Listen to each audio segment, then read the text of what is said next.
Esto no es un podcast, pero sí es la cosa nuestra. Que tenemos un nuevo podcast que se llama Not Podcast. Y que es más saludable. Es más saludable, Está no hecho con daña, inteligencia artificial. sí, no daña el medio ambiente, claro, inteligencia artificial, y es más caro, porque es not. ¿Mm? Porque esa es la cosa más absurda, digamos, que uno va a comprarse una not burger y es Y, más y nos cara están que... persiguiendo, nos persiguen los lecheros. ¿Quién podría perseguirnos a nosotros? Bueno, nos han perseguido harto en todo caso. Yo Sí. tengo un par de amigos que me persiguen. Y persiguen. Oye, estamos acá, ya lo han visto en la descripción del video. Es una cosa que yo creo que va a ser súper interesante y atractiva para quienes nos están viendo. Y es que vamos a compartir una parte de una de las exposiciones que hubo en la primera pata del ciclo, este seminario en formato 3 días distintos, que hicimos el 10 de septiembre pasado, imagínate el día del domingo.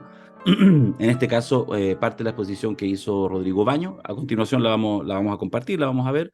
Una media horita más o menos de la exposición que hizo Rodrigo Baño.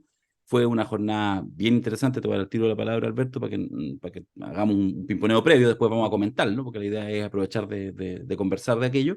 Eh, Hubo una primera, bueno, fue un ciclo que expuso Alberto, en fin, largamente. Después tuvimos un momento muy genial. De hecho, estábamos en la duda qué desclasificábamos, si era el conversatorio, el ping-pong, en realidad muy interesante que hubo entre Manuel Antonio Garretón y Germán Correa. Fue muy interesante, Muy bueno, muy muy bueno, bueno, muy bueno. sí.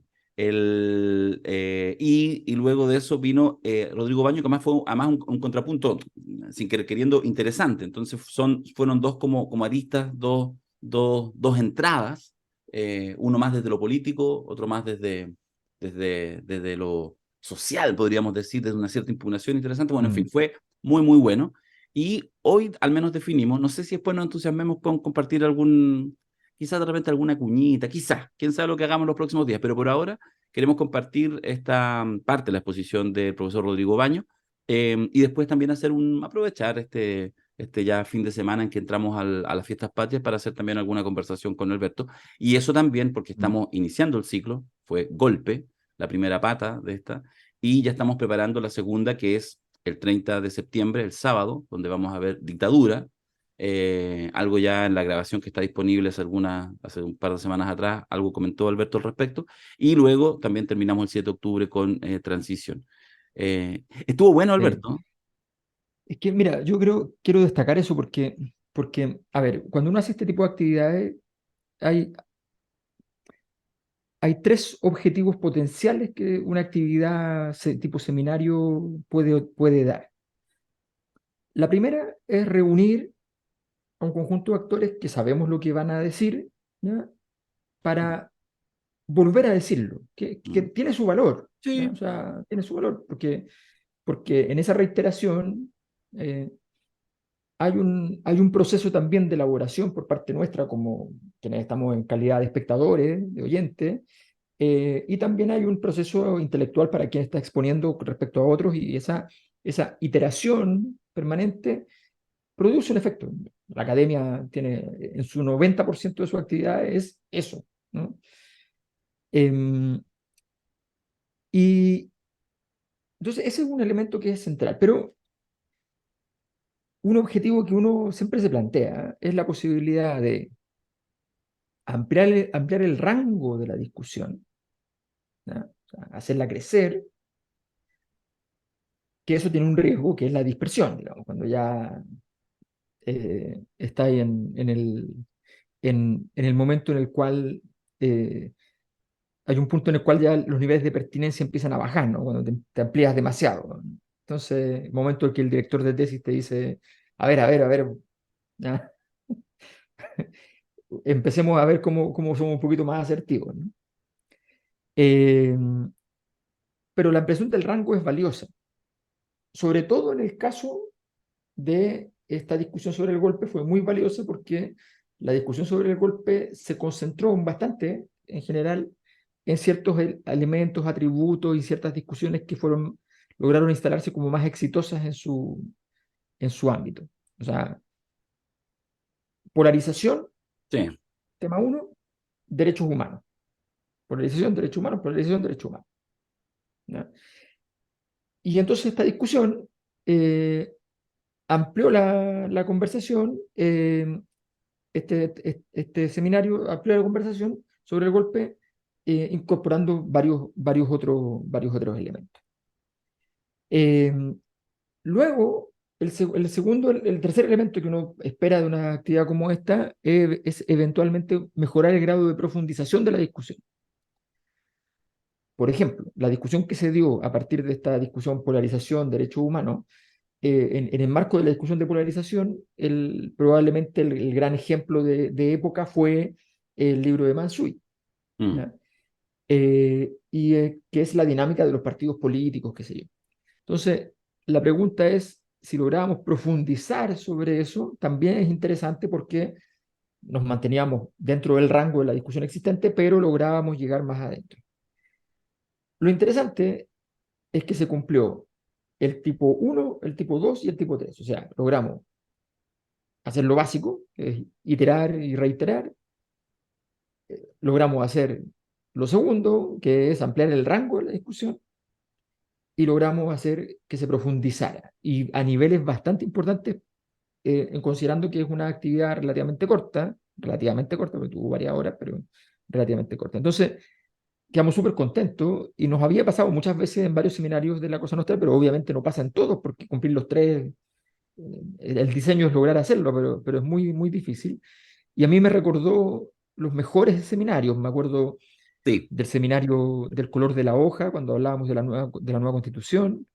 Eh, Me acuerdo de los seminarios sobre Piñera, que lograron profundizar y más allá del éxtasis de su caída, digamos, por parte de nuestro público, ¿ya? Que está extático, y estático por la pandemia. Sí.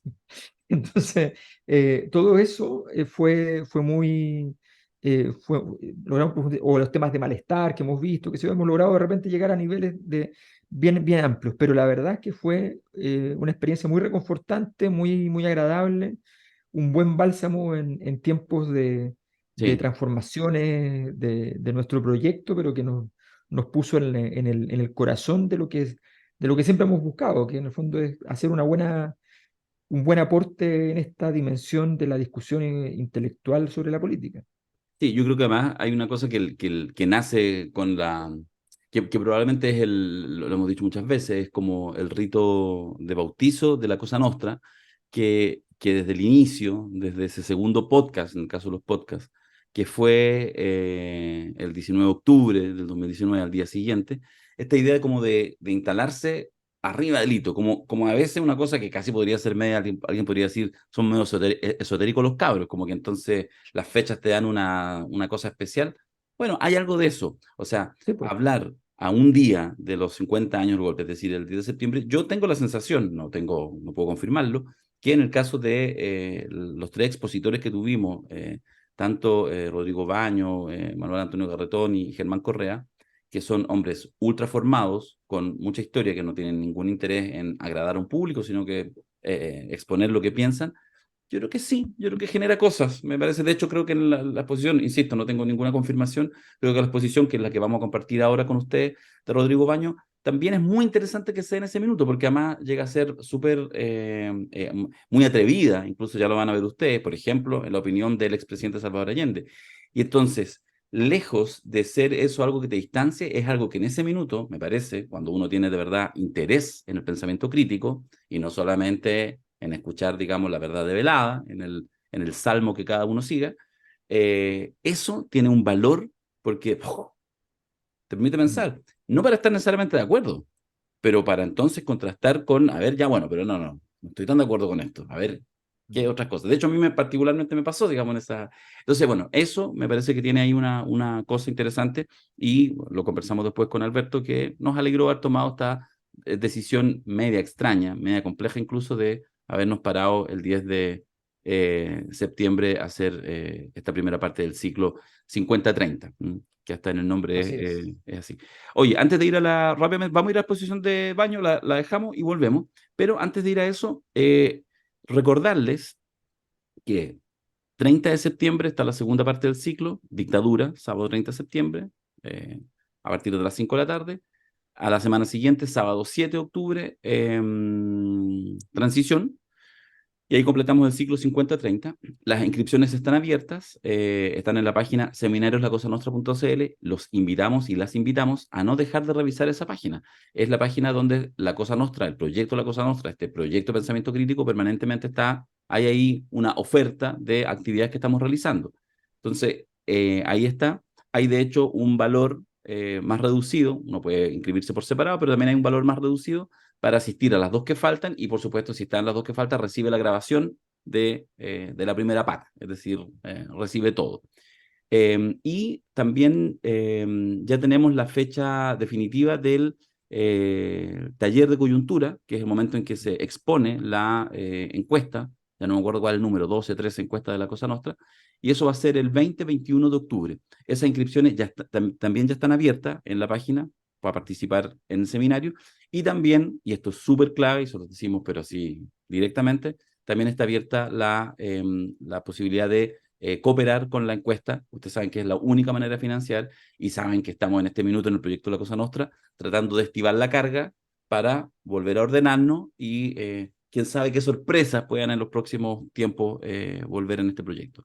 Entonces, Sí, dale, mira, Alberto. quiero aprovechar porque tú hablaste del tema de las fechas.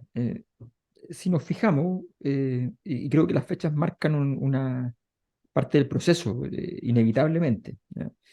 Em, Nosotros, porque estábamos en el comité organizador del 18 de octubre original, sabíamos que teníamos que lanzar el podcast una semana antes del estallido, ¿ya? No lo Entonces digáis era porque obvio, en este rato era obvio. los patriotas están haciendo el recuadro. Sí, Mayor no, que me confirma cite, que la Cosa Nostra estaba atrás encantado del estallido. que me citen para declarar y todo. Y ahora se entiende por qué el Big Bang lo tenía ahí prácticamente escrito. Lo tenía escrito, claro, Obvio. claro, todo Todo calza, calza. todo calza.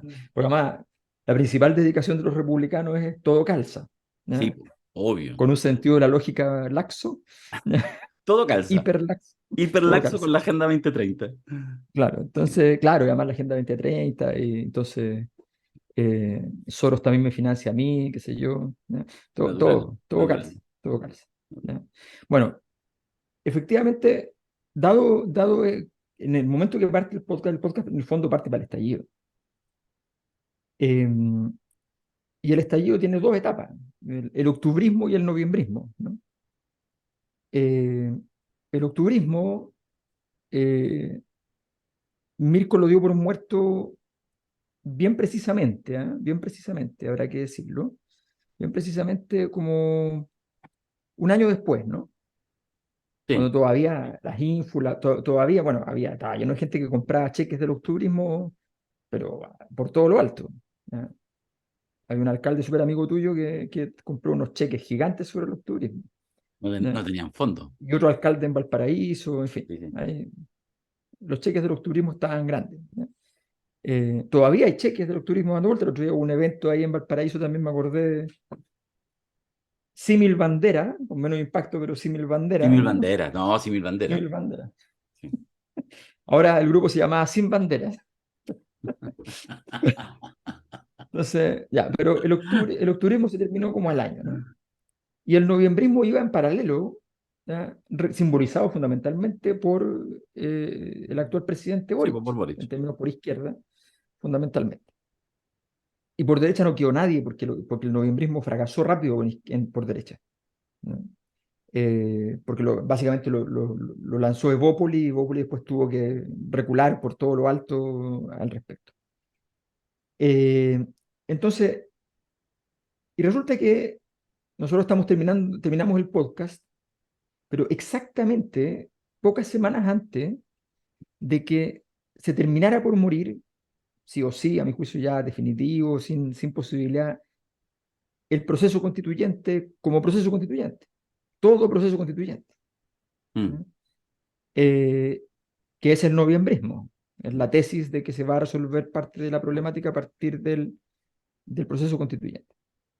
Entonces creo que efectivamente estamos en un momento muy crucial y creo que esas fechas marcan a fuego este proceso y lo que es interesante es que ahora habrá que desplegarse y empezar a pensar, y por eso la encuesta, justo después Sí, de la conmemoración del estallido, viene a dar cuenta de esa problemática, o sea, de decir, oye, ahora, ok, ha terminado el estallido y todas sus circunstancias adyacentes, ¿qué es lo que viene ahora? Nos vamos a concentrar en la encuesta en buscar ese camino, porque bueno, vienen días bastante con muchos dichos, ¿no? O sea, seguramente por lo que pasó con el golpe, va a haber una discusión fuerte sobre el 5 de octubre, va a haber una discusión fuerte sobre el 18 de octubre, va a haber una discusión fuerte sobre el 25 de octubre, y así sucesivamente, y noviembre, o sea, entramos en el diván. sí.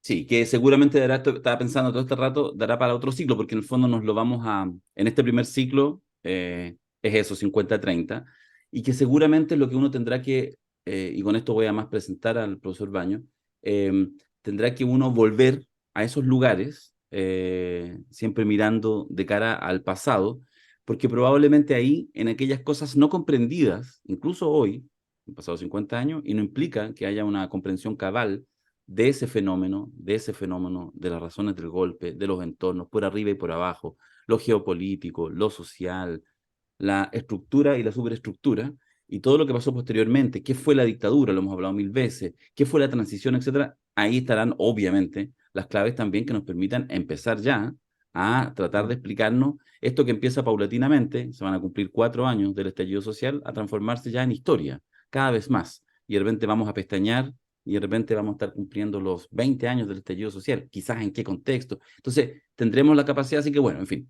esa es la Mm. invitación al pensamiento crítico. No es necesariamente una invitación a veces tan estimulante, hay que decirlo, ¿ah? Porque requiere un poquito de cuero de chancho para entrarle y efectivamente disfrutar del proceso analítico de ver mirada y de tomar ciertas definiciones para entender lo que está sucediendo y lo que puede suceder. Dicho eso, voy a poner aquí Vamos. play y vamos a escuchar al profesor Baño y volvemos como en media hora.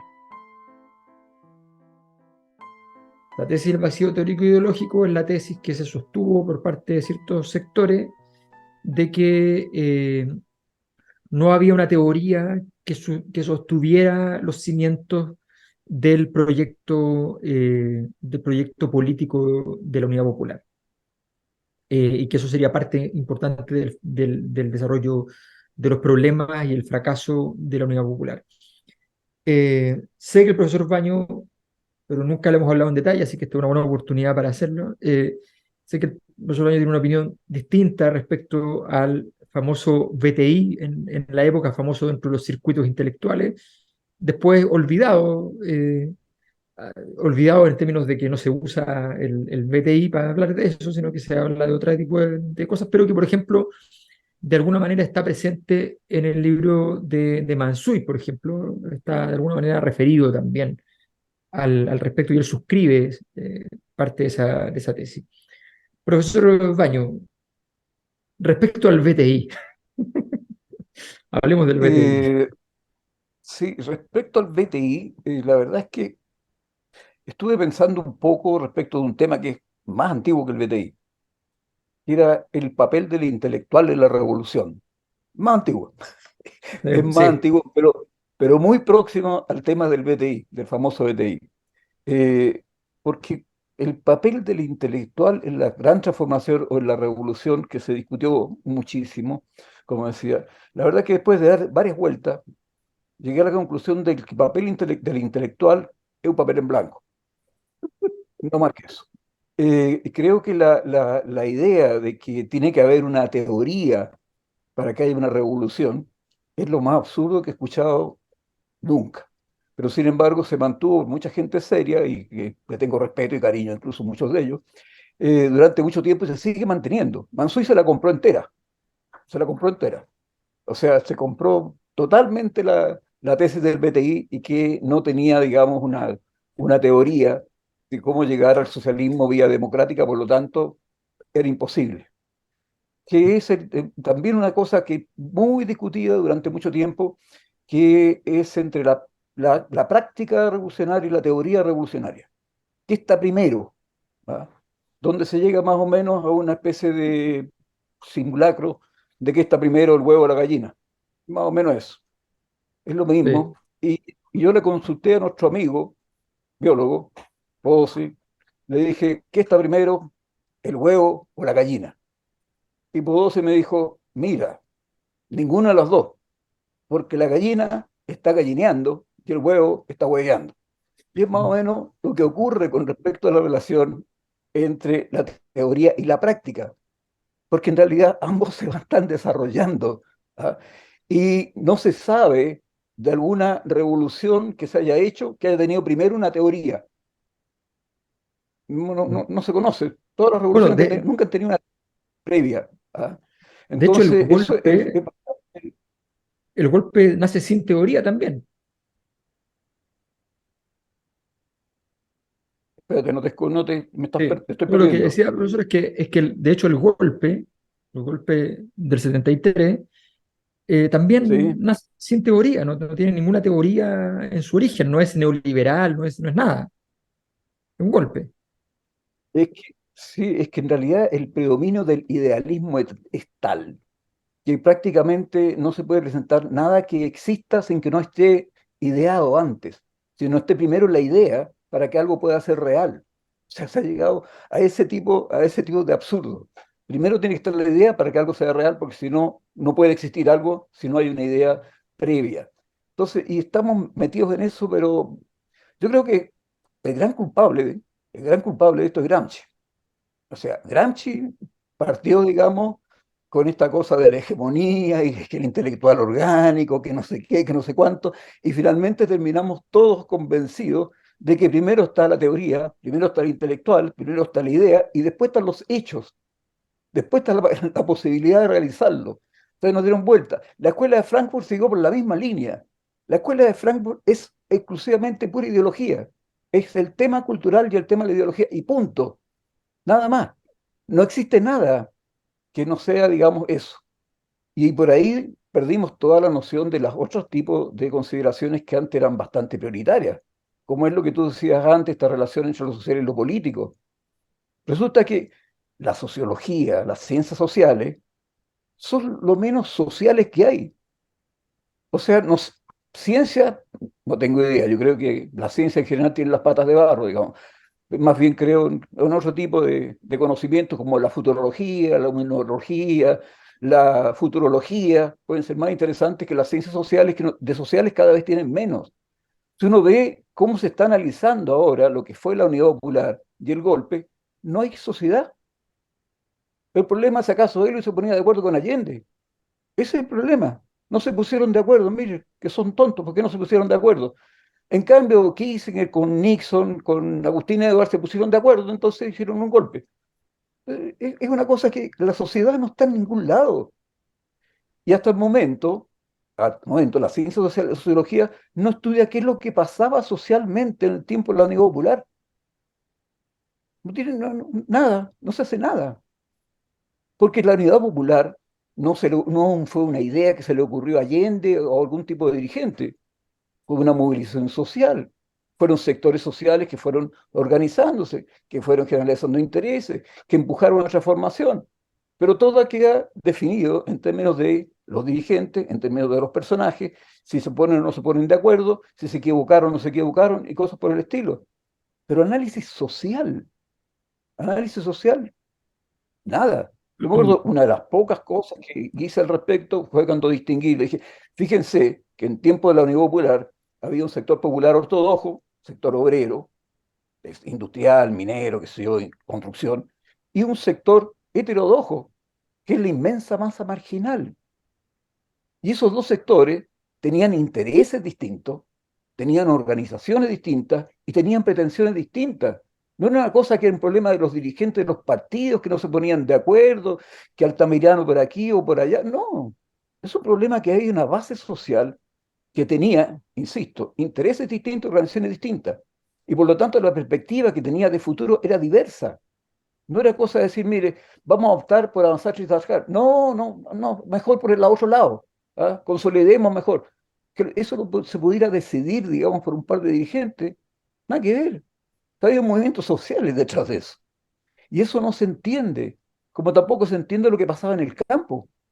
¿Qué análisis se hace del campo? ¿Quién entiende, digamos, que había inquilinos, que habían peones, que habían afuerinos, que habían minifondistas, y cada uno, digamos, con sus intereses, con sus organizaciones y con sus pretensiones de transformación? Entonces, no se entiende nada de eso y no se analiza.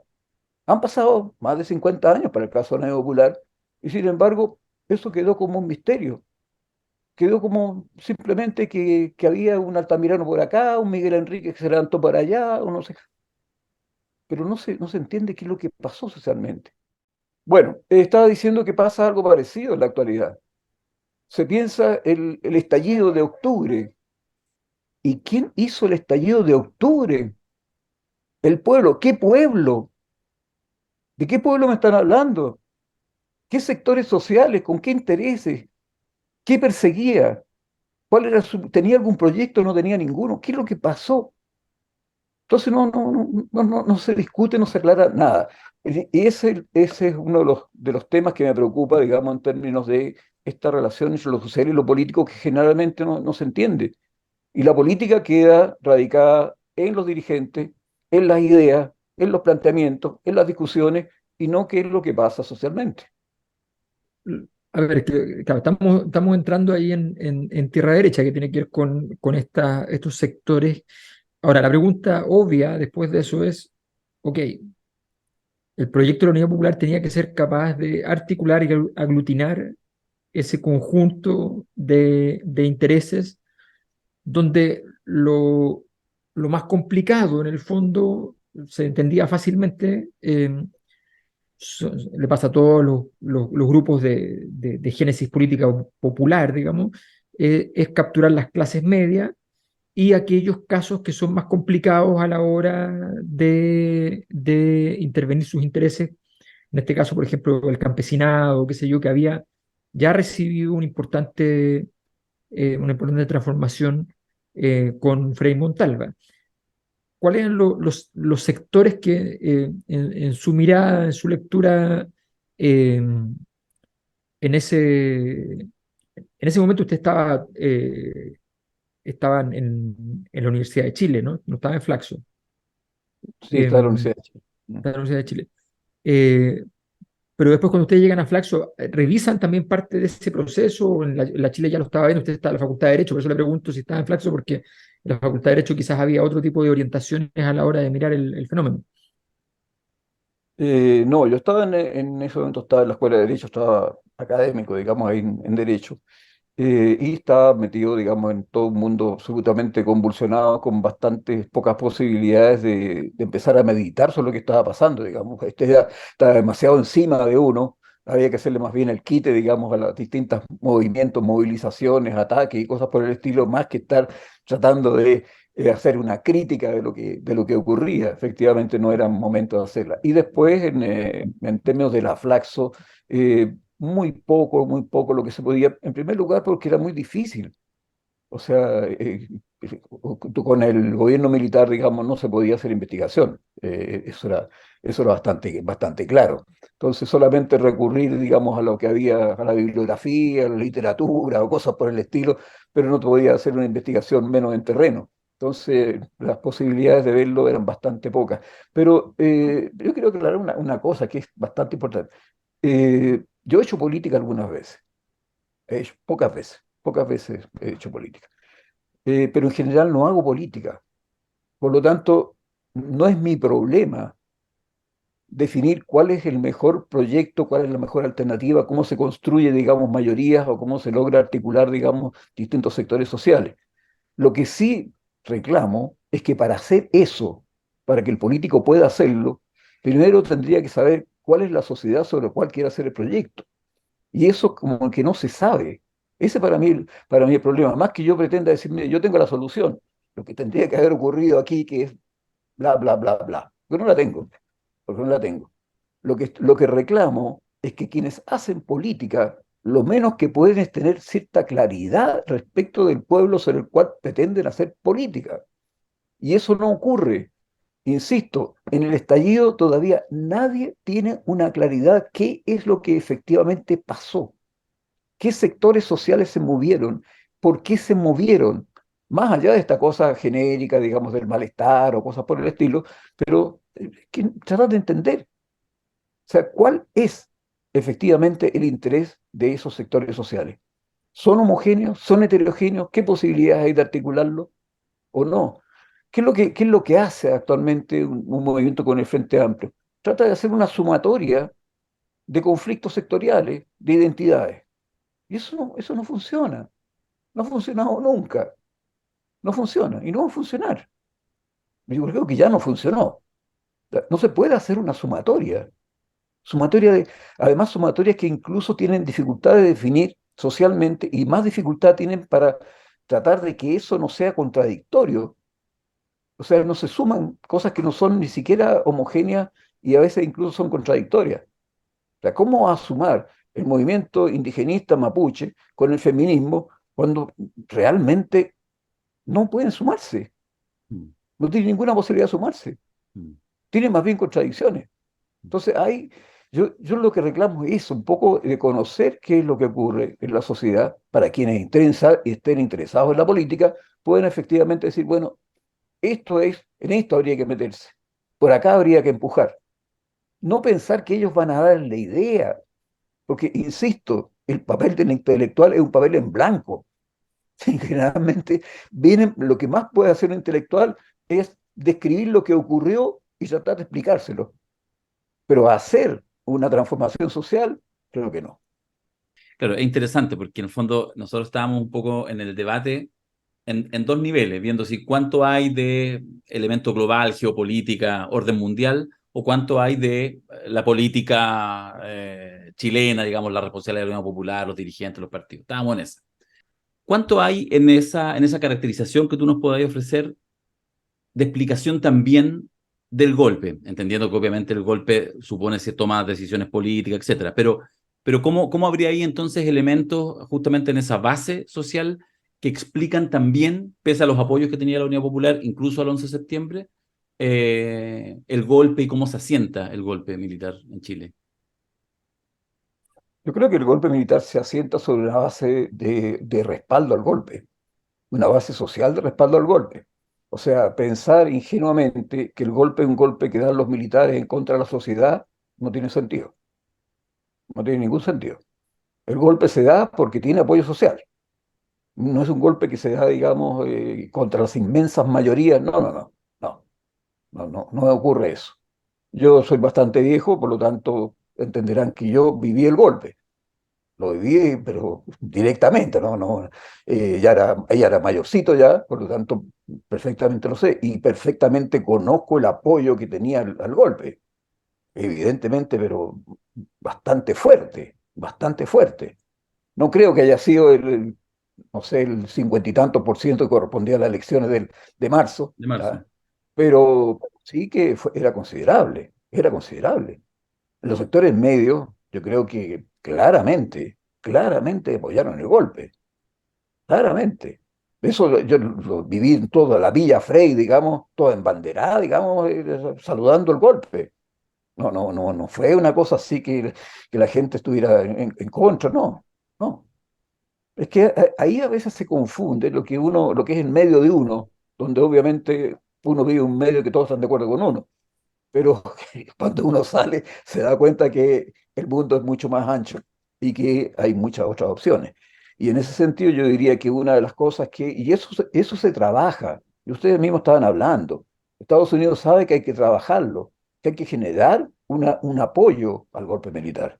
Y se genera, hay que producir, digamos, descontento, hay que producir desorden, hay que producir un montón de cosas para que efectivamente la gente esté dispuesta a respaldar un golpe militar. Y eso ocurre, se hace.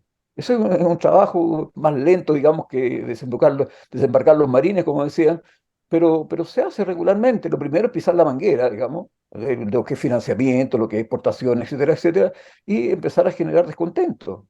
Y por lo tanto propiciar una salida de ese tipo. Eso se hace regular, ya es la forma no sé, más cómoda de hacerlo. Se muere un poquito más que desembarcar directamente, pero es bastante más eficiente. Y eso se hizo. Entonces, yo digo, piensen que Pinochet sale y sale, digamos, cuando termina saliendo, también sale con un respaldo bastante fuerte, bastante fuerte. No es que el 10% de la población lo apoya, no, ya más del 40%. Entonces, ahí hay que tener un poco de cuidado, a veces no dejarse guiar mucho por lo que es el entorno, que como le digo, el entorno siempre piensa igual que uno, por algo, es el entorno, digamos, de uno, Ujú. pero las cosas son mucho más complejas. Entonces, pienso yo que, y eso trabajó obviamente los sectores dominantes, económica, socialmente, digamos, y internacionalmente. Trabajaron eso, y lo trabajaron porque había un terreno que permitía justamente trabajarlo, y lo hicieron. Entonces, hay que entender también, y en eso uno no puede decir, bueno, pucha, ¿cómo no lo calcularon?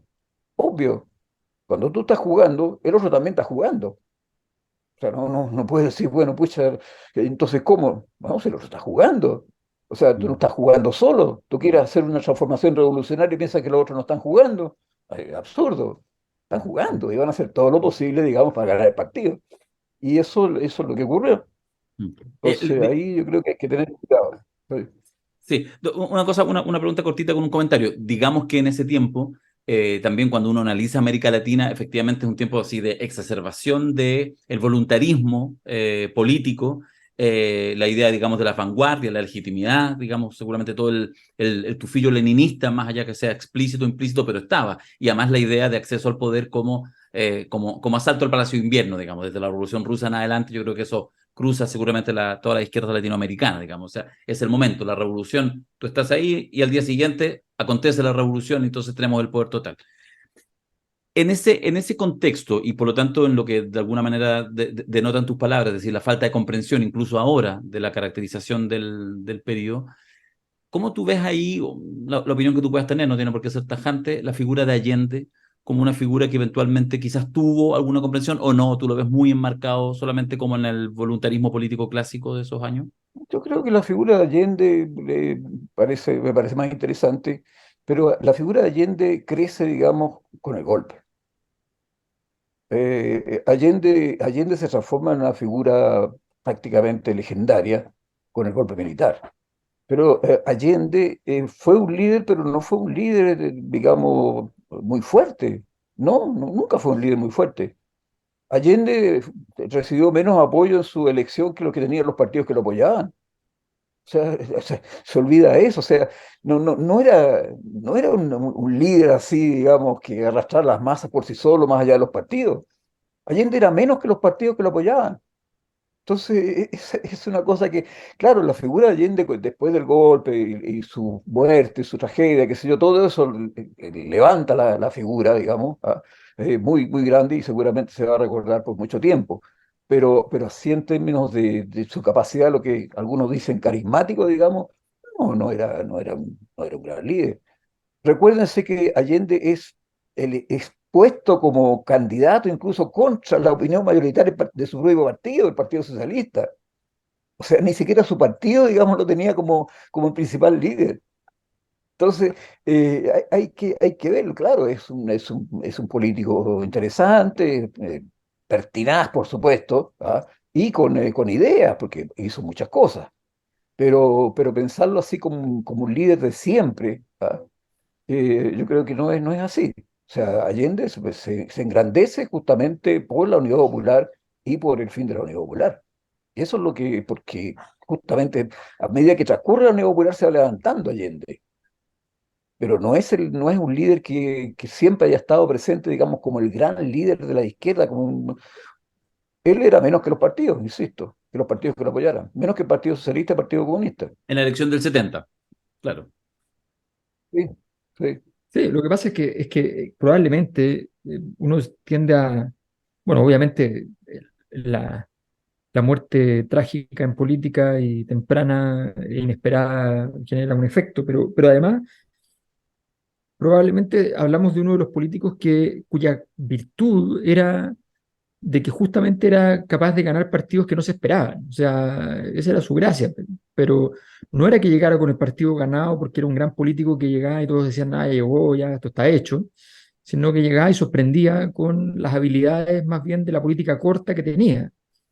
Y con una cierta... Por eso probablemente, yo lo planteaba en mi presentación, de que probablemente él confió que todos los escenarios, a medida que se le iban complicando, igual los podía administrar, ¿no? Que igual cuando se le queda a Fidel un mes, dice, bueno, lo administraré, ¿ya? Le haré un poquito de cariño hasta que se vaya, ya en un momento se irá, no le voy a decir nada todavía, digamos. Y empieza a administrar todo porque dice, hasta que la cosa era bien administrable. Yo le quería preguntar porque más allá del... Hay un momento en que la cosa se torna ya directamente, más allá de las clases sociales, se torna muy evidentemente política, que son los últimos meses de Mm. junio para adelante, si uno mira los datos, quizás de antes, en clima, pero uno ve los datos gruesos, digamos, eh, y ve el incidente de Prats con la señora Cox, el, el, el esfuerzo, el primer esfuerzo de golpe fallido, que son 2 días después, ¿ya? Y, y es, y es discutible si es una casualidad, digamos, ¿no? Eh, y después viene todo el proceso de nombramiento de los ministros, de los 4 ministros. Yo contaba, 2 de los ministros son cambiados, 4 ministros militares que entran, 2 son cambiados a los 10 15 días. ¿Ya? Entonces es bien impresionante cómo suceden hitos de destrucción política propiamente tal, de sensación de inestabilidad.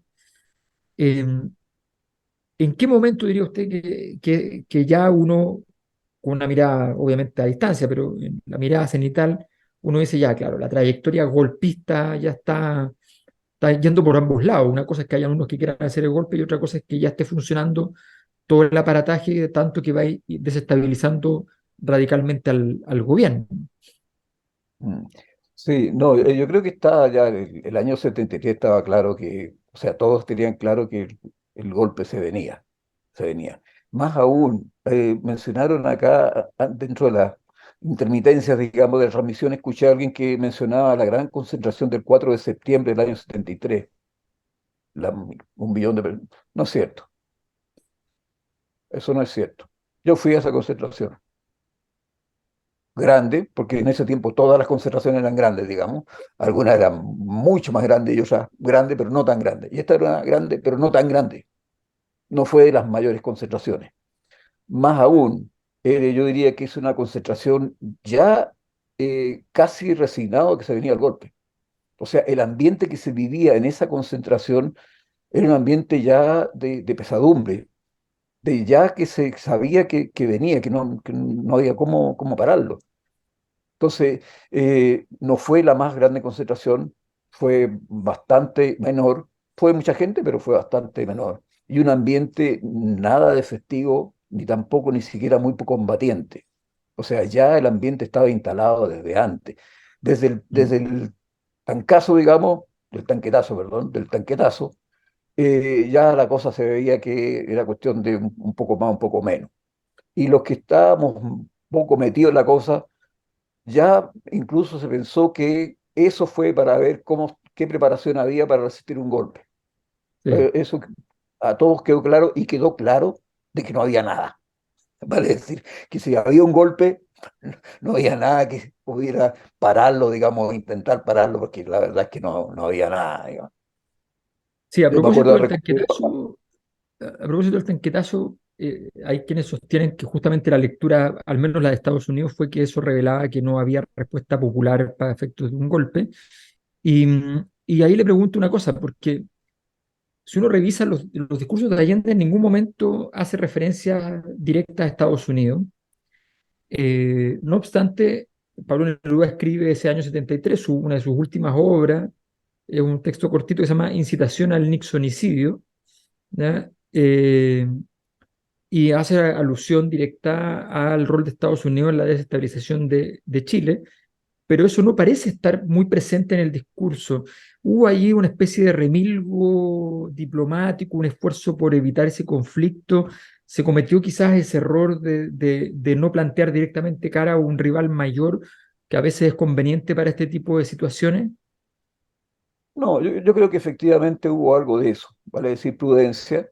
Esto es no lanzarse directamente, digamos, a quien se sabía que no era amigo, sino que más posible entre enemigos, pero estaba más preocupado de lo que ocurría adentro. El problema es Ya. que siempre el golpe se veía que qué pasaba con las Fuerzas Armadas chilenas, más que las movidas que hiciera Estados Unidos, todo lo que había hecho, que ya se sabía, ya, el bloqueo al cobre, digamos, el bloqueo a los créditos, todo eso ya estaba puesto. ¿Ah? Pero en términos del golpe, se veía el golpe era un problema de las Fuerzas Armadas chilenas. Eso estaba bastante claro, entonces no había mucha alusión, digamos, a las maniobras que hacía Estados Unidos. También se sabía ya que Estados Unidos estaba financiando el Mercurio, financiando el paro de los camioneros, todas esas cosas más o menos se sabía. Pero no había una cosa así que se viera como muy directamente relación de eso con el golpe. El golpe se veía qué es lo que pasaba con las Fuerzas Armadas. Y recién ahí, en ese momento, algunos se preguntaban qué pasa en las Fuerzas Armadas, porque la verdad que el conocimiento de las Fuerzas Armadas era nulo, no se sabía absolutamente nada, nada. O sea, no se sabía, en general los políticos ni siquiera sabían cuántas Fuerzas Armadas había, ni siquiera sabían el número. O sea, era una ignorancia, pero absoluta. Entonces, la preocupación era qué pasaba con la Marina, por ejemplo. Se tenía mucho ojo con la Marina, ¿ah? Porque se sabía que generalmente la Marina era más proclive, digamos, a la derecha, estaba más relacionada socialmente con la derecha. La Marina siempre tuvo una relación muy directa, digamos, con la derecha económica, fundamentalmente. O sea, 1891. eso. ¿Ah? Balmaceda, digamos. Desde ahí como que yo creo que quedó súper anclado, digamos, que la Marina efectivamente estaba más enganchado No, y con el sector militar. se sabía que las personas educadas entraban a la Marina, y eso significa la clase alta entrar a la Marina, digamos. O sea, y había relaciones familiares, digamos, muy directas, así que no era. Eso se sabía, Y pero además no son los más que que eso. tenían la relación con Inglaterra, que era el pilar histórico del cual Agustín Edwards finalmente migra hacia Estados Unidos, pero sin abandonar de alguna manera la relación orgánica con Inglaterra, que su tradición imperial ayudaba al respecto. Bueno, de hecho, Sí, también. alguna vez conté la anécdota que un profesor que tenía en ciencia política, civil, pero que era de esto, no sé cuál es el nombre, pero en el fondo que había hecho servicios en la Armada, que era un reservista de la Armada y toda la cosa, él decía en sus clases de Relaciones Internacionales en la Universidad Católica, después se fue funado, ya ese es otro tema, decía, y se jactaba, decía, bueno, cuando el ejército dice ejército vencedor jamás vencido, decía, en realidad se equivocan porque una vez fueron vencidos por la Armada. ¿Ah? Y claro, se refiere a los sucesos de 1891. Eh, Profesor Baño, yo le quiero hacer una última pregunta y tengo temor al hacerla. Pero bueno, ¿qué tanto?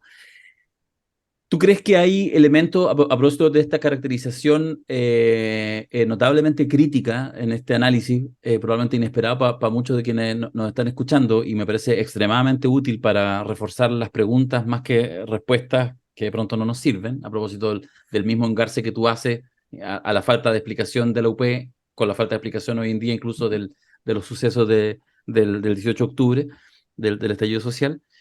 Pero cuando tú analizas y tú miras como el proceso de la Unidad Popular, algo así como un aprendizaje, como alguna lección, no digo que esté asentada, pero que cuando tú miras eso, hay algunos elementos que te parezca que puede ser interesante, tanto para interpretar la sociedad actual chilena, y que nos permitan, de alguna manera mía, y aquí hay algunos elementos, y hubo ciertas luces que uno pudiera pensar que nos sirven para pensar en un futuro distinto y mejor en Chile. Mira, no sé si mucho, es que las diferencias sociales son tan grandes entre lo que los años 60, digamos 70, con lo que ocurre ahora en el siglo XXI, son tan grandes desde el punto de vista social. Es una sociedad absolutamente distinta. La unidad popular se hace en un país que todavía es semi-rural. Ñuñoa llegaba hasta Tobalaba. O sea, Ya. era otra cosa. Y aquí en Ñuñoa estaban las quintas todavía. a las grandes quintas. Entonces, es muy, muy distinto con la actualidad, digamos, donde lo rural, ya todos sabemos que son, casi transformándose en parcelas de agrado, digamos. O Sí. sea, es otra cosa totalmente distinta. Había una clase obrera fuerte, ahora no hay una clase obrera fuerte. Obrera, me refiero a obrera productora de servicios, ¿no? Perdón, productora de bienes, no productora de servicios, que es lo que tenemos ahora. Entonces, el cambio es tan grande, ¿ah? Y por otro lado, la unidad popular se da porque hubo una capacidad de generalizar intereses y de organizar intereses tremendamente grande. Los partidos políticos eran partidos políticos de verdad. O sea, la gente militaba en los partidos, simpatizaba con los partidos, votaba por los partidos y se identificaba. Yo siempre les digo a veces a los estudiantes, prácticamente el segundo apellido de cada uno era el partido al que pertenecían. Fulano de tal, socialista; fulano de tal, demócrata cristiano; el otro de radical, ¿verdad? Comunista. O sea, y actualmente eso no tiene ningún sentido, ningún sentido. Entonces, son muy, muy radicalmente distintas. Ahora, si se llega a un proceso como la Unidad Popular, es porque hubo una capacidad de generalizar intereses, de organizar los intereses muy, muy fuerte, muy extendida. Eso es lo que explica la unidad popular, no otra cosa. No es un problema, insisto, de liderazgo, de dirigente, no, no. Es esa capacidad que tuvieron de organizarse, digamos, y de plantearse, digamos, plantear un conflicto, el conflicto más fuerte que ha existido, digamos, socialmente en Chile, posiblemente. Se plantea en ese momento. Y ahora no. Ahora no hay ni partidos políticos, ni organización social, no hay generalización de intereses, hay una heterogeneidad tremenda. Entonces, el tema es totalmente distinto en la actualidad, es totalmente distinto. Mm. O sea, hay una situación de individualización, pero impresionante. Es impresionante. Si la gente ya ni siquiera se junta cuando van a comprar, porque compran por internet, digamos. O sea, es una diáspora, pero generalizada. Entonces, tú tienes que pensar política, tienes que inventarlo todo de nuevo.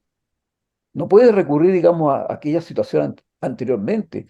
Una fábrica significaba que iban miles de personas entradas en la fábrica. Una fábrica ahora la manejan 4 personas con computadores y nada más. Y todo lo demás está mecanizado. Tienes la Sí. inmensa mayoría de gente trabajando en servicio.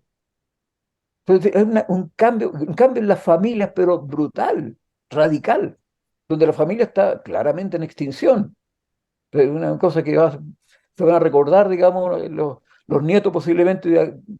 Hay una cosa que se llama familia, digamos, porque obviamente eso está en extinción. Entonces, la transformación ha sido tan grande que cualquier forma de política tú tienes que pensarla de otra manera. Y eso es lo que hace que se personalice efectivamente más ahora. Ahora sí que un líder mueve, un líder puede mover. Y te dan esos bandazos que se dan en América Latina estamos acostumbrados a los bandazos. Sí. Bandazo para allá, bandazo para acá, digamos, porque no hay consistencia. Y luego quería plantearle lo siguiente: hoy día en el mundo, en todas partes, bueno, en México ni hablar, eh, hay un fenómeno que tiene que ver con esta cosa que usted plantea de fijarse en las variables materiales más allá, no solo seguir la huella más compleja, digamos, del plusvalor, sino que seguir huellas tan simples como la siguiente.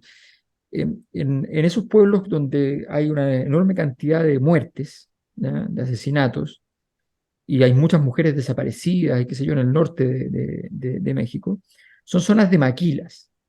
Las máquinas Ajá. son fábricas de industria barata, de poca complejidad para los trabajadores, de poco esfuerzo físico, que requieren gente sí muy metódica, muy organizada, que responda bien a la relación con la máquina, ¿ya? La máquina manda y la persona tiene que seguirla, digamos. Y normalmente, no normalmente, en un 100% se contratan mujeres para esas tareas. Entonces son poblados donde el empleo está solo en las mujeres, ¿ya? Y entonces los hombres están cesantes. Eh, y entonces, eh, ahora, los pagos que se le dan a las mujeres también son bastante pagos de pobreza, en todo caso, y por lo tanto los hombres que están cesantes, muchos de ellos terminan metidos en bandas. Y las bandas o se matan entre sí, ¿no?, o entre otras cosas matan a terceros, o secuestran a terceros para cumplir sus propios. Entonces, efectivamente hay cosas que uno, y por eso cuando quiero decir esto porque creo que muchas veces en este tipo de análisis, cuando uno dice, no, hay que pensar en los intereses del campo, hay que pensar en los intereses de las personas no significa, ojo con esto, también significa, pero no significa, no es lo mismo que preguntarle a las personas sobre sus intereses, ¿ya?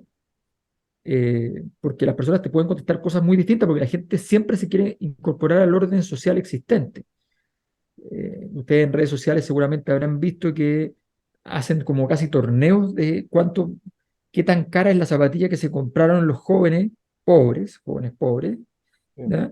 Entonces va y mira 500 lucas, 800 lucas, 300 lucas, 1 millón de pesos, ¿ya?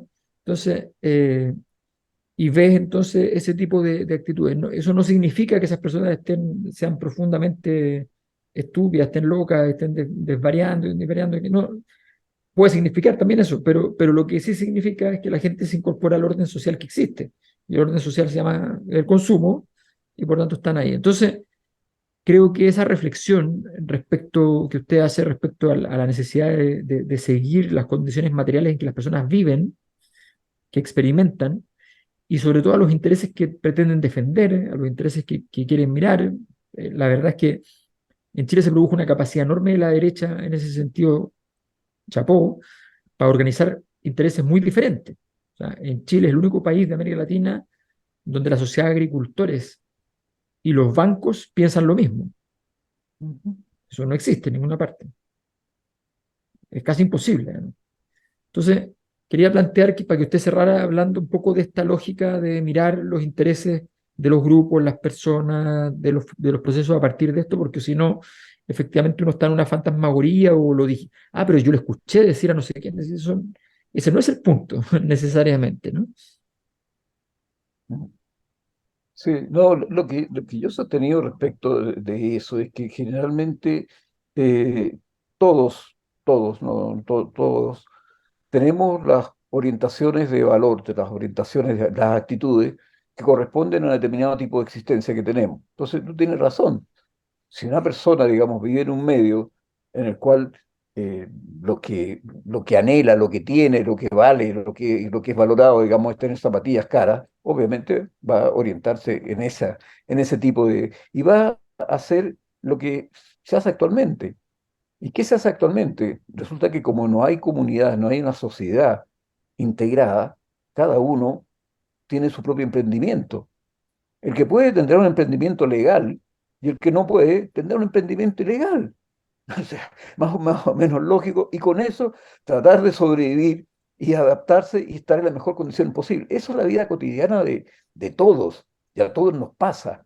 ¿Ya? Y posiblemente todos podemos transformarnos, digamos, no sé, en asaltantes o cosas por el estilo, si acaso las condiciones nos llevan a esas circunstancias. Ahora, dicho eso, lo que corresponde es ver a qué es lo que puede aspirar una persona radicalmente, qué es lo que efectivamente la puede encantar con algo, qué lo lleva. Anteriormente, por ejemplo, estoy hablando del tiempo de la Edad Popular, la preocupación por los niños, por ejemplo, era fundamental porque todos sentían, porque todos tenían niños, todos tenían niños, tenían familias y por lo tanto esta cosa de la familia es muy importante. ¿Y de qué estaba preocupado el gobierno de la familia? En la actualidad, la preocupación por la familia es mucho menos importante, es mucho menos importante.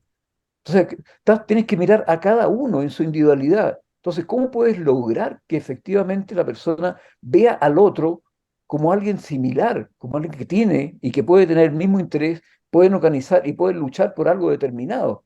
¿Cómo lo logras en estas circunstancias? Pues es extraordinariamente difícil. Y eso es lo que hace, digamos, que sea la oferta la que en general termine inclinando a la gente por uno o por otra cosa y que no salga de ellos la demanda, sino que reaccionen a la oferta que le estén haciendo, digamos, desde fuera, desde el político, desde el demagogo, del que sea, digamos. ¿Ah? Pero no tiene la posibilidad de ellos organizar y ver, digamos, cuál es lo que corresponde a su conjunto, porque la idea de comunidad tiende a desaparecer. Y por lo tanto se están viendo cada uno como individuo, incluso como competidor en la lucha por la vida, no como compañero.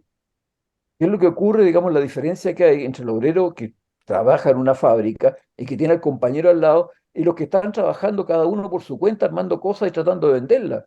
Y ahí no son compañeros, son competidores. Entonces, difícilmente tú puedes lograr, digamos, organizar eso. Ahora, ¿a qué puedes recurrir? Eso es lo que tendrías que tratar de investigar. ¿Qué tipo de cosas son generalizables en la actualidad de la población? Que no sea, digamos, que no sea un gueto, que no sea una corporación. Porque identidades, claro, los ciclistas tienen lo suyo, digamos. ¿Ah? Los que andan en moto tendrán lo suyo, digamos. Y los que, no sé, tienen algún otro tipo de orientación o de interés tendrán lo suyo, pero son tribus. O sea, es una sociedad tribal y las tribus no piensan en el todo, piensan en su tribu nomás. Lo que me interesa es lo que me pasa a mi tribu. ¿Qué me importa a mí lo que le pasa a la otra tribu, digamos, lo que le pasa al país? Mientras mi tribu esté bien, está todo bien. Entonces, yo creo que es sumamente difícil. Yo no tengo ninguna, creo que sería muy difícil que la tuviera, digamos, una idea respecto de cómo en la actualidad provocar esa generación de intereses.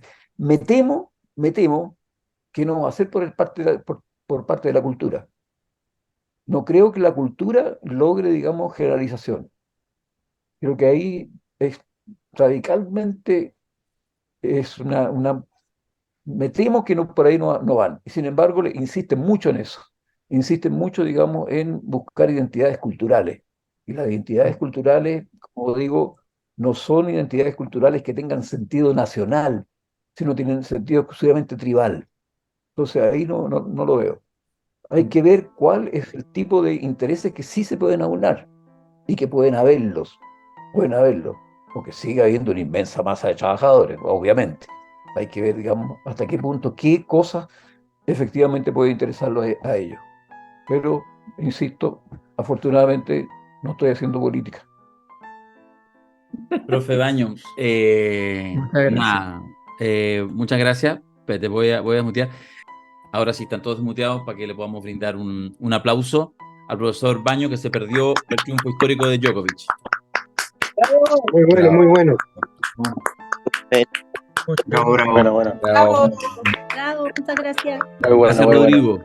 Muy Gracias, amable. gracias. Gracias. Gracias. Chao. Hizo mucho sentido. Tremendo, po. Sí. Tremendo. Le gustó, No, ¿no? anda panqueta. Yo me imagino, porque como esto lo vamos a subir como estreno, yo me imagino, no estamos asincrónicos, pero me imagino que en este rato, mientras iba hablando el profe Baño, varios iban comentando seguramente en el chat que habitualmente sucede en nuestros estrenos en YouTube. Eh, y la verdad que a mí me provoca lo mismo mientras lo estábamos escuchando. Eh, eh, ya, no se trata que parafraseemos lo que dijo el profe Baño, se trata que eventualmente ya en este, insisto, como cierre del golpe, cierre de esta semana de conmemoraciones, podamos de repente decir algo. Yo voy a darte primero la palabra a ti, Alberto, y voy a dejar solamente instalado. Hay muchas ideas provocadoras, pero, pero me generó la duda de volver a revisar, por ejemplo, estoy hablando de una cosa quizás no tan importante, la trayectoria de Allende. Hizo ahí el profe Baño un ninguneo productivo. ¿Ah? De hecho, dentro de todo, igual lo salvan su caracterización, pero dice, ojo, cuidado con que justamente la historia nos ponga de bronce y entonces uno todo aquel gesto cuando se saludó al niño en 1946 o cuando hizo, lo empecemos a efectivamente entender que hubo toda una trayectoria absolutamente coherente del personaje que hace, digamos, que llega a ese lugar magnífico en términos de personaje histórico que es todo lo que sucede el 11 de septiembre de 1973 con Salvador Allende, digamos. Su martirio total, digamos, y muy grueso en los 6 minutos del último discurso. Si de verdad el último discurso es una joya. Total. Entonces, bueno, a mí, por ejemplo, eso me deja interesado. Yo me considero bien allendista, incluso por deformación familiar, porque mi padre, historiador, una de sus obsesiones fue la figura de Allende, escribió sobre él, compiló discursos, hizo un texto, las obras escogidas de Salvador Allende hace 30 años atrás, más, 35 años atrás. Entonces, claro, y la figura de Salvador Allende a mí sí me parece interesante porque quizás a diferencia de lo que planteó Rodrigo, a mí me parece que él sí logra generar en su trayectoria no una absoluta coherencia, porque los tiempos no eran coherentes. Ser de izquierda en los 60 no permitían, era muy difícil establecer una sola vía. ¿Cómo tú eras izquierdista, dirigente político de izquierda en los 60 si no mirabas con admiración los pequeños avances o triunfos de las izquierdas que eran todos vía armada, Revolución Cubana por de pronto? Y sin embargo, como por otra parte, para alguien que llevaba 30 años, 35 años de vida republicana siendo ministro, diputado, senador, cómo no ser parte también de la institucionalidad y por lo tanto de la política en la medida de lo posible, que implica ser parlamentario por de pronto? Entonces, bueno, eso es ¿qué? No, pues justamente creo que la gracia de Allende es que tuvo una pata en ambos lados. Y eso, a mi juicio, con sus más y sus menos, es lo que hace que sea, mira, 4 veces candidato, pero podríamos decir 3, porque la primera fue un voluntarismo suyo, el año 52, pero el 58, el 64 y el 70 sí fue el líder, seguramente con resquemores de muchos sectores, como son cualquier político, como son seguramente todos los que votaron por Boric en la elección, pero en realidad en la primera habían votado por Jadwe, por ejemplo. Entonces en la primaria lo ninguneaban, pero ahora lo encuentran un buen presidente o es nuestro presidente, por ejemplo. Entonces, bueno, esas cosas pasan. Pero eso, la figura de Allende, fíjate, de las muchas cosas que dejó en media hora, que es lo que acabamos de compartir con usted, Rodrigo Baño, me pareció muy interesante. Sí, lo que pasa es que, a ver, lo que planteó es muy potente porque primero hay un ejercicio que es muy difícil de hacer en términos intelectuales, que es hacer de verdad la conexión entre lo social y lo político. O sea, uno puede hacerla de manera sencilla. Están el mundo sindical, ¿ya? Representado fundamentalmente por los partidos socialista y comunista. El mundo del funcionariado público y privado, más representado por los sectores de centro-izquierda, asociado al mundo radical, en fin. Está el mundo campesinado, donde en ese campesinado fundamentalmente había penetrado la primera gran reforma agraria. La reforma agraria que se lleva al premio político fue la de Frei Montalva, no tanto la de Allende, aunque sea mucho más grande la de Allende, pero el premio político fue el primero que hizo la jugada en grande. Sí. ¿Ya? Entonces, y obviamente los sectores pequeños burgueses, ¿ya? En la nomenclatura, burgueses, que estaban más por derecha, y los sectores oligárquicos, digamos, terratenientes, en fin. Ese análisis, bueno, obviamente lo podemos hacer y es legítimo y es válido y funciona, en fin, pero ese análisis no nos permite leer la historia del proceso, ¿ya? Nos abre una puerta. Entonces, ¿qué es lo que suele pasar en esto? Que cuando uno llega a la politología se te pierde esta posibilidad de vertebrar esto de una manera un poquito más sofisticada. Y viceversa también, ¿ya? Cuando tú apuestas a una perspectiva, qué sé yo, por ejemplo, más social, como la de Gabriel Salazar, por ejemplo, ¿ya? La perspectiva de Gabriel Salazar desestima, por la naturaleza misma de su relato, desestima las variables de carácter político partidista, por ejemplo. Entonces, lo social y lo político, bajo ciertos tipos de lectura, quedan desconectados. El esfuerzo de... Hay una generación que hace ese esfuerzo, en esa generación están Garretón y Baño, por de pronto, eh, pero, pero ese esfuerzo de ir haciendo el subir y bajar, y el bajar y subir constantemente, no solo analizando los líderes del mundo sindical, sino que tratando de entender más bien las condiciones de la estructura social propiamente tal, los estilos de vida, no solamente la estructura social. ¿Ya? Todo eso es parte de lo que me parece que ha sido un esfuerzo bien importante por parte de Rodrigo Baño, que ha trabajado mucho más el tema de la unidad popular y la dictadura, las dos cosas, eh, que estuvo muy interesado en cuando se configura la figura de Pinochet, ¿ya? Como un líder del proceso. y eso cómo eso articulaba, él dirigió varias tesis y se metió mucho en el tema del pinochetismo popular. Entonces tiene esa articulación. A mí me parece que esa es la gracia fundamental de su mirada sociológica respecto a este proceso. Yo, naturalmente, he leído a todos los autores de referencia de de todo este proceso, eh, pero con la combinación de factores, ¿ya? Que mueve Rodrigo Baño, con los eventos que yo le le vi organizar varios eventos relacionados justamente a dictadura, a la Unidad Popular, invitando a académicos de todos los sectores, con todas las miradas. Recuerdo a Oscar Godoy estando con nosotros en la Facultad de Ciencias Sociales de la Universidad de Chile. Muy problemático hacer eso en muchas épocas, digamos. Eh, y, de hecho, hubo gente que estaba en la mesa misma que protesta, destacados académicos que protestan por la presencia. O sea, había un hecho asociado a eso. Entonces, bueno, digo, creo que esta mirada es muy, muy valiosa y nos ayuda mucho a entender esta discusión, que se centró fundamentalmente en este caso en una cosa que encuentro fabulosa, que es la discusión que plantea Baño de qué es primero el huevo o la gallina, o sea, primero la revolución o la teoría de la revolución. ¿No? Eh, y, y eso es una gran pregunta para cualquier revolución, ¿eh? Incluso para las transformaciones de gran tamaño que se dieron en dictadura. ¿Qué fue primero? ¿Ya?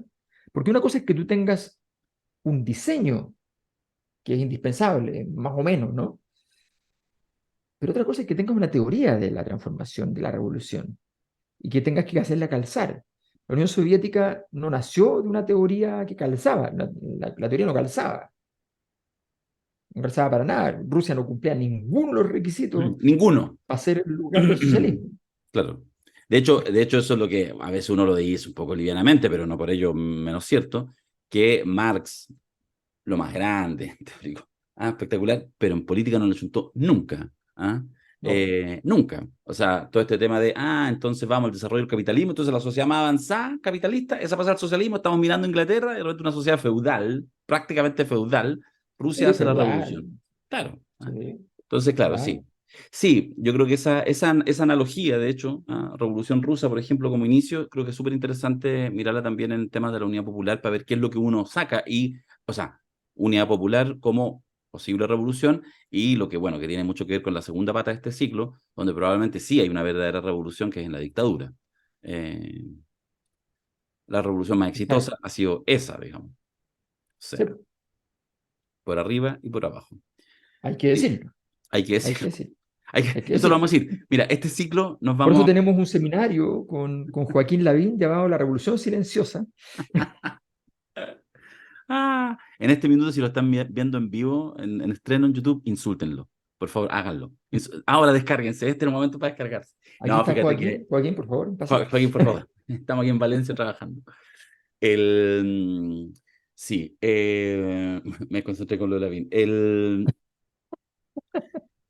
El cierre que hace, solo voy a decir eso para terminar, porque nosotros andar haciendo una exégesis tremenda porque está ahí el material, lo acaban de escuchar, lo pueden Sí, lo volver a acaban escuchar. de decir. Pero qué poderosa y compleja el cierre que de alguna manera hace Rodrigo en términos de plantear su, como mínimo, duda respecto a qué insumos hay ahí en la Unidad Popular en términos de proyecto político, etcétera, como de pensar un pensamiento alternativo, algo así como pensar en la transformación social con aquellos elementos. O sea, ¿qué hay de aquella sociedad hoy en día? Y tiene claramente Mm. una visión bastante crítica, compleja. O sea, ya no tenemos ni familia, de alguna manera, como de alguna manera decía Paño. Y me parece súper interesante justamente meternos en eso, porque ahí también, ya pensando en temas más contemporáneos, bueno, uno puede volver a mirar este proceso, este ciclo, que de alguna manera inaugura una arbitrariedad, el estallido social, digamos, y que solamente es como la imagen, si fuera esto un meme, un GIF, es como tropezón, cayendo la escalera, cayendo la escalera, cayendo la escalera.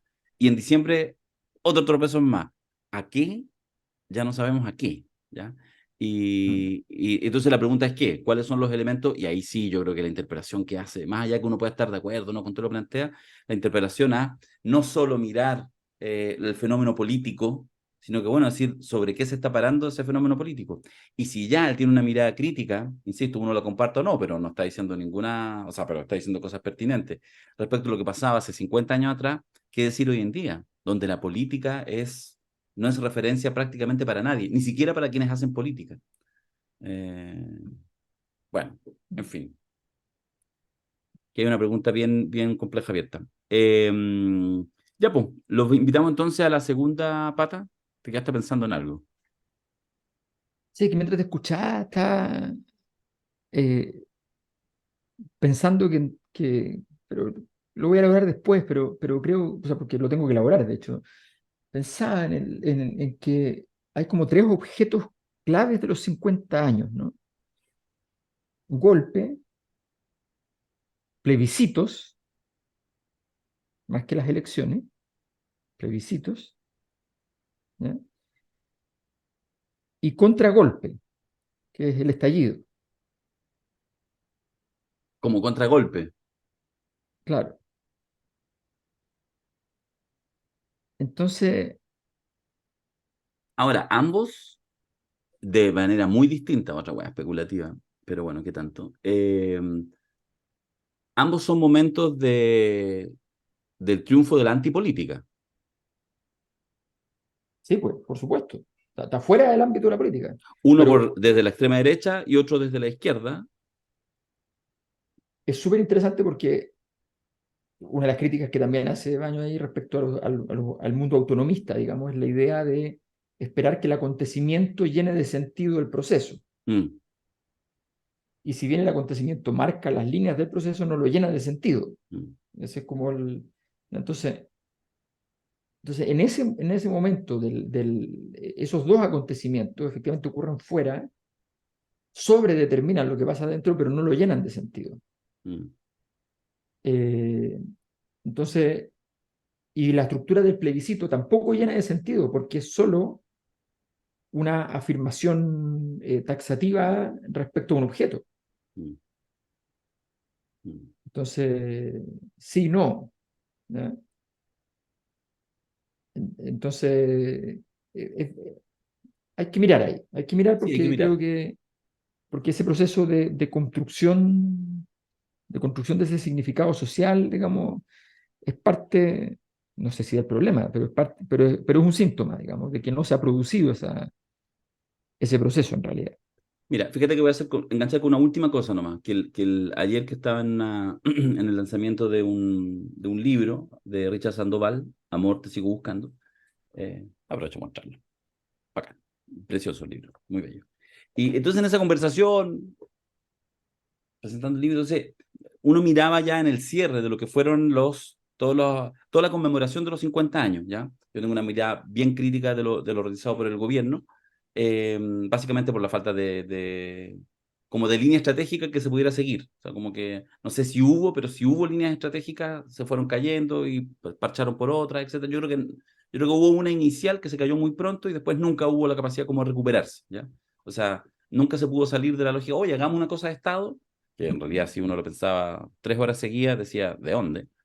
¿A son de qué? Mm. Vamos a poder hacer una mirada de Estado. Pero se mantuvo eso tuvo que... En esa lógica entraba Pato Fernández, en esa lógica entraban cosas, y los ministerios, el Ministerio de Cultura, y al final todo eso se cayó. ¿Implica que el gobierno no hizo nada? No, no, para nada. Pero claramente casi tú logras explicar todo lo que se hizo y se dejó de hacer a partir de la Mm. debilidad coyuntural política de que Sí. necesito igual Eh, avanzar en la reforma a pensiones. hizo una cosa de Estado y lo acusaron de haber hecho una cosa partidista. Claro, sí. Y se Bueno, instaló eso. ya. Entonces, Entonces en eso, digo yo, y aquí es probable que me agrispa el huevo, porque en eso hay un minuto en que uno dice, digo yo, cómo uno logra, toda la concentración estuvo en el sistema político. Eso es lo que quiero decir.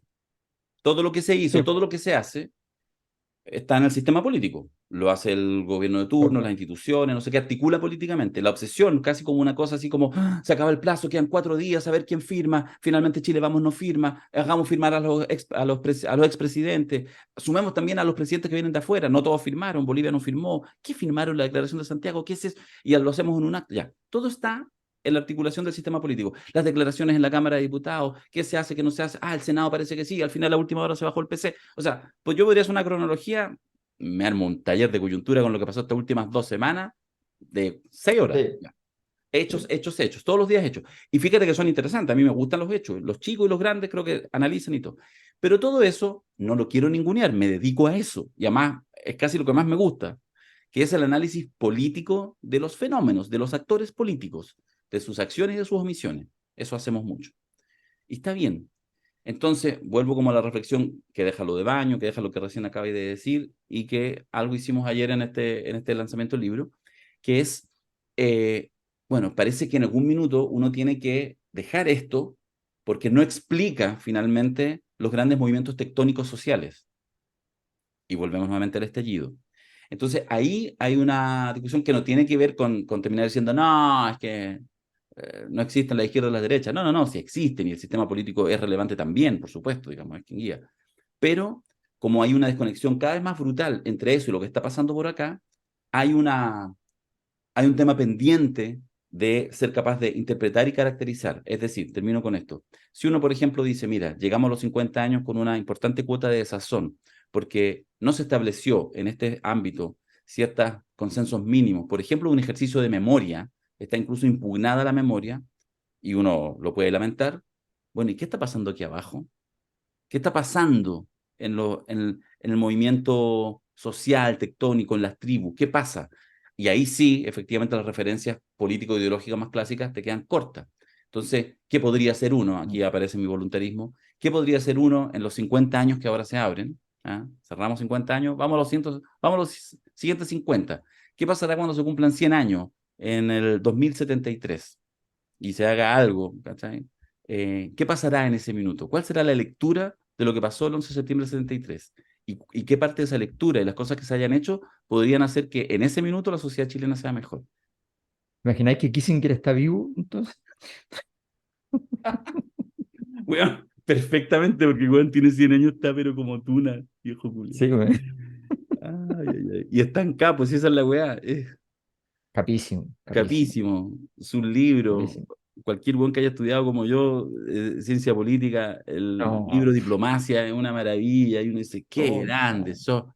son los más Hace como grandes. 20 Entonces, años dijo, todo se va a concentrar en Ucrania y Taiwán. Así, pum. 20 años lo escribió. Atrás. y ahora está funado. Funado, funado. Funado porque le fue a dar la mano a Xi Jinping, po, weón. Pero lo hizo, pero es que dijo, es que es panqueta, po. Dijo, esto es lo que hay que hacer si Sí, estamos perdidos. sí, po. Hay que cerrar una alianza, no tenemos posibilidad de competir aquí. Eso fue lo que dijo, en el fondo. ¿Y quién desde su lado le podría decir, oye, fue un error el golpe? Ah, Fue uno de los mejores ¿quién triunfos. puede decir que fue un error? Increíble, Ah, ¿eh? Qué heavy. Ya, o sea, don Alberto, que tenga un gran fin de semana. Lo subimos todo en estreno. Ojalá que lo hayan valorado, sabemos que sí. Nos vemos, nos vemos. nos vemos en los, quedan 2 talleres, recordemos, así que nos vemos en el 30 y el, 7, ¿cuánto es? El 7, 7 de octubre. 30 Y y el después el 7 de 20 y octubre. 21. Todo en Seminario La Cosa Nostra. Empieza el aprendiz el 2 de octubre. El 2 de octubre. El 25 vamos a tener una clase abierta y el lunes 2 de octubre.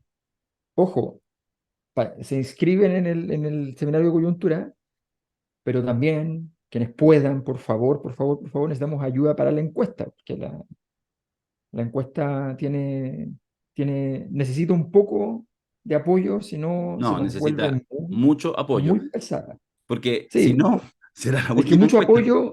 mucho apoyo es poco apoyo para la encuesta, ¿entiendes? Sí, sí. Necesita Pero mucho apoyo. necesitan mucho apoyo. Así que por favor, a todos los que puedan, se entusiasmen, apoyen también, está ahí para hacer el aporte y permitan entonces y tengan el derecho también a estar viendo los resultados de la encuesta. El seminario es más grande que eso, el taller es más grande que eso, pero del taller de coyuntura, pero quienes aporten a la encuesta tienen derecho a ver los resultados en vivo. Un abrazo, nos vemos. Chao. Adiós.